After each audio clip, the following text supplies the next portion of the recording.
5 seconds to go.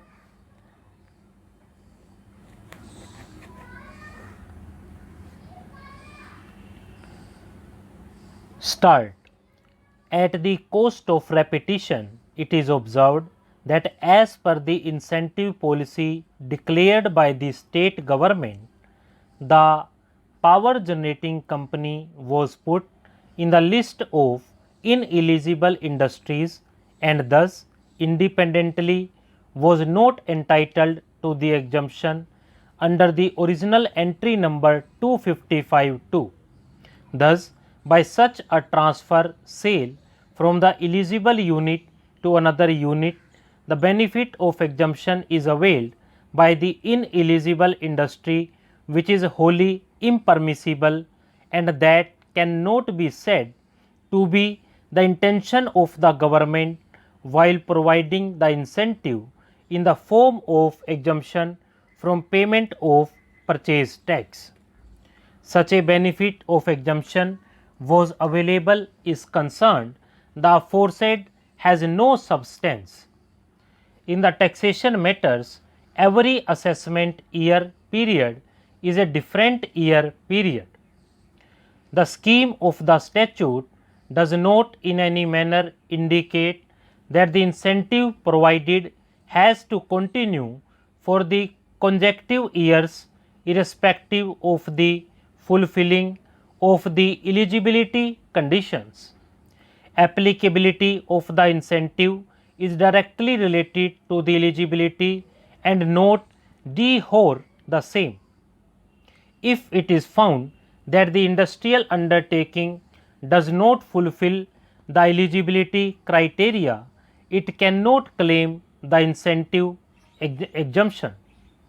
Therefore, the submission on behalf of the respondent assessee that as in the earlier assessment years, benefit of exemption was granted to the respondent and therefore, in the subsequent assessment years also, despite the fact that it is found that the respondent is not eligible for the benefit of exemption under the original notification, entry number 255-2 cannot be accepted. If such a submission is accepted, in that case it will be perpetuating the illegality and granting the benefit of exemption to ineligible industry who did not fulfill and or comply with the eligibility criteria conditions mentioned in the exemption notification. The principle of promissory estoppel shall not be applicable contrary to the statute merely because erroneously and or on misinterpretation some benefits in the earlier assessment years were wrongly given only to eligible units industries and the steel industry of which SR Steel Limited belonged being one of the eligible industries. Therefore, there was no question of applicability of principle of promissory estoppel. Even otherwise, in the facts and circumstances of the case narrated herein above, the principle of promissory estoppel shall not be applicable. ESL had furnished wrong and false declarations. In the original notification entry, it was not provided that even if the raw materials so purchased is not used by itself, after availing the exemption, the same can be sold to another entity which is ineligible industry.